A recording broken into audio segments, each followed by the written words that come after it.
16살의 판 콕스는 맏딸로서 어려운 가정 형편을 도와 놀이공원에서 캐셔로 아르바이트를 하는 착한 소녀였습니다. 어느 날 늦게 일을 끝내고 집에 와서 잠을 자러 간 그녀는 다음날 아침 자신의 방에서 사망한 채 가족들에 의해 발견되었습니다. 이 사건은 31년 동안 미제 사건으로 남아있다가 2018년 발전한 DNA 기술로 범인을 찾을 수 있었고, 밝혀진 범인의 정체에 가족들은 충격을 받았습니다.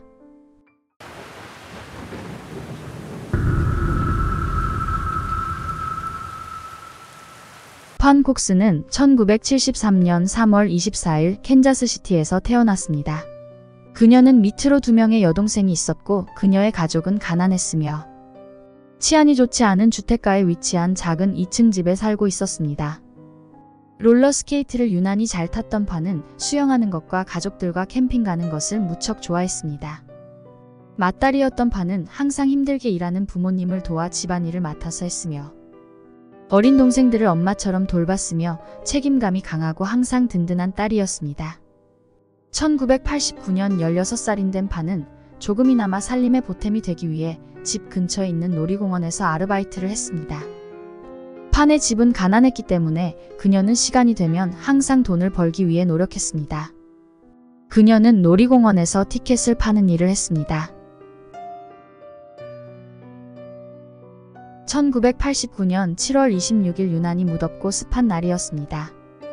판의 아르바이트는 10시에 끝났고 어머니는 여동생과 함께 그녀를 차로 픽업해서 집에 왔습니다.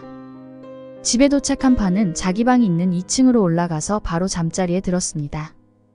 하루 종일 일해서 너무 피곤하기도 했고 내일도 일찍 일어나서 일하러 가야 했기 때문입니다. 그날 둘째인 엠버는 아는 사람 부탁으로 베이비시터 하러 가서 집에 없었고, 셋째 여동생 펠리시아는 에어컨이 없던 2층이 너무 더웠기 때문에 이불과 베개를 가지고 1층 거실에서 자기 위해 내려갔습니다.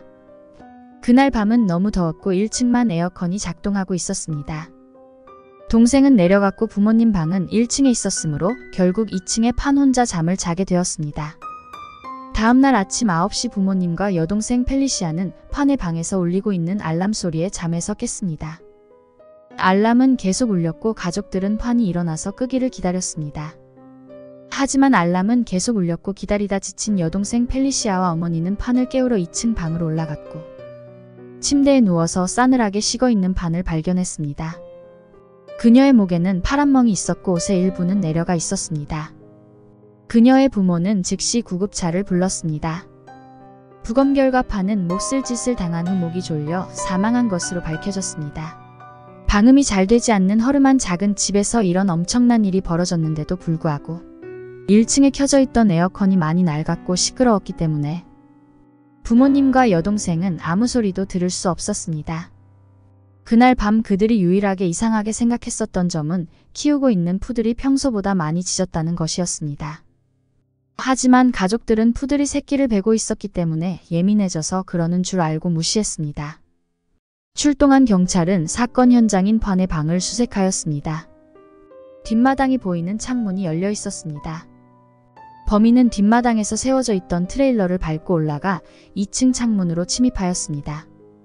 사건 당일은 너무 더웠고 2층에 있던 에어컨이 고장이 나서 판이 창문을 열어놓았습니다.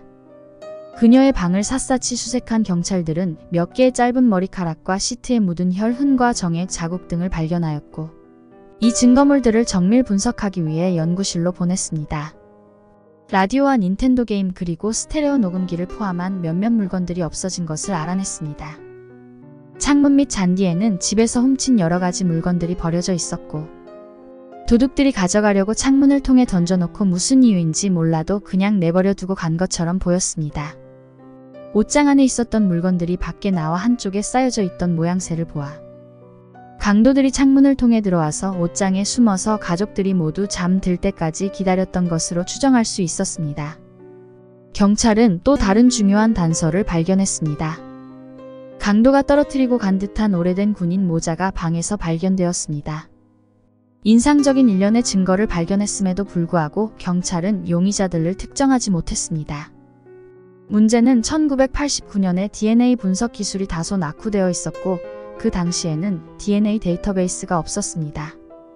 형사는 단독 범행이 아닌 2인 이상의 강도가 침입했을 것으로 봤으며 그들은 완전한 어둠 속에서 뒷뜰을 통해 2층으로 가는 방법을 알고 있었을 뿐만 아니라 방의 구조까지 잘 알고 있었던 것으로 보아 이 집에 방문한 경험이 있는 것으로 추정할 수 있었습니다.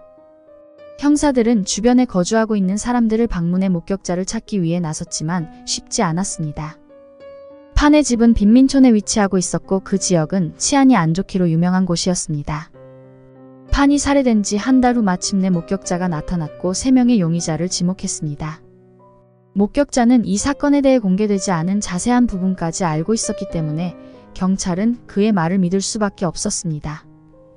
용의자들은 3명의 10대들이었으며 심지어 그들 중 1명은 판과 같은 학교 학생이었습니다. 경찰은 용의자 3명을 체포하여 신문하였고 그들은 살인에 대해서는 강하게 부인하였습니다. 용의자 집을 수색하는 동안 판의 방에서 없어졌던 물건들을 발견하였고 용의자 3명 모두를 살인 혐의로 기소하였습니다. 하지만 범죄 현장에서 발견되었던 몇 개의 짧은 머리카락과 시트에 묻은 혈흔 그리고 정액의 DNA 분석 결과 어느 용의자의 DNA 샘플과도 일치하지 않았습니다. 당시 정확한 DNA 샘플을 만들기에는 기술이 역부족이었고 실험 결과가 불안정했었습니다. 수사에 어려움을 겪고 있던 중 용의자 1명이 자기 무리 외에 다른 사람들도 같이 침입했었다고 자백했습니다. 그 사람들 중 1명이 어떻게 올라가서 어디에 숨어 있어야 할지 잘 알고 있었고 용의자들은 그냥 그 사람을 쫓아가서 물건만 훔쳤다고 말했습니다. 하지만 새로운 사실을 진술했던 용의자는 갑자기 자기 진술을 번복하였고 더 이상의 수사 협조를 거부하였습니다. 그리고 수사는 다시 교착 상태에 빠졌습니다. 결국 증거 부족으로 진범은 찾지 못했고 이 사건은 서서히 잊혀져 갔습니다. 시간이 흘러 2008년 경찰은 현장에서 발견한 DNA 샘플을 데이터베이스에 업로드하였습니다. DNA 과학기술이 발달되었고 범인들에게서 채취한 DNA를 데이터베이스에 모으고 있었습니다. 2018년에 흥미로운 일이 일어납니다. 판의 여동생인 앰버가 경찰의 무관심 속에 뒤로 밀려나 오랫동안 미제 사건으로 남아버린 언니의 억울한 죽음에 대해서 그 당시 인기리에 TV에 방영 중이던 시사 프로그램에 제보하였습니다. 이 시사 프로그램은 몇몇의 유명한 형사들이 패널로 참가해 사건에 대해 의견을 나누는 프로그램이었습니다. 비록 가난했지만 가족끼리 아끼며 행복하게 살고 있던 가족에게 갑자기 들이닥친 불행에 대한 이야기는 많은 시청자들을 울게 만들었습니다. 그리고 사람들은 판의 가족이 가난하고 힘이 없어서 제대로 수사하지 않은 것이라며 경찰을 비난하였습니다. 경찰은 신속하게 재수사를 해야 한다는 여론이 일어났습니다. 제대로 된 DNA 테스트를 하기 위해 비용이 필요한 가족을 위해 전국적으로 모금 행사를 시작하였습니다. 그리고 범인 신고자에게 만불 포상금을 걸었습니다. 하지만 DNA 실험실은 제한되어 있었으며 DNA 검사를 기다리고 있는 다른 사건을 미루고 판 사건을 예외적으로 먼저 하기는 곤란했습니다. 판의 가족들은 사건이 일어났을 때 가난해서 수사 순위에 밀려났었다며 억울함을 호소했습니다.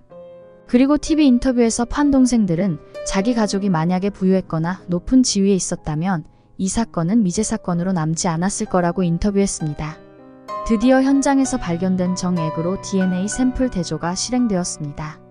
그리고 2020년 11월 마침내 DNA 대조에 매칭되는 사람을 알아냈습니다. 그 사람은 바로 판의 사촌인 도널드 폭스였습니다. 판이 사망했을 때 도널드는 21살이었습니다. 자주 왕래하던 사촌 오빠가 범인일 거라고는 상상도 하지 못했던 가족들은 충격을 받았습니다. 그 당시 도널드는 나쁜 사람들과 어울리며 문제가 많았고 감옥에 들락날락하고 있었지만 아무도 그가 범인일 거라고 미처 생각하지 못했습니다. 하지만 그는 2006년 지나친 불법 약의 사용으로 사망했습니다.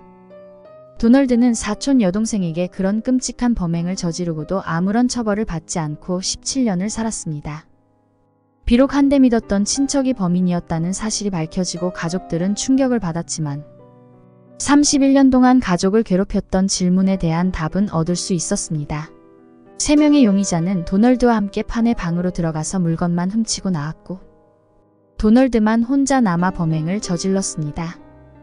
여동생들은 아직 살아있는 3명의 용의자들을 처벌해야 한다고 생각했습니다. 하지만 경찰은 사건을 종결하였고 용의자들에게 혐의를 제기하지 않았습니다. 이미 그들은 사건이 해결되지 않은 채로 있는 동안 사람들한테 곱지 않은 시선을 받았으며 사실상 그들의 삶은 망가졌습니다. 영상 제작에 힘을 보태주실 분들은 구독, 좋아요, 알림 설정 잊지 마세요.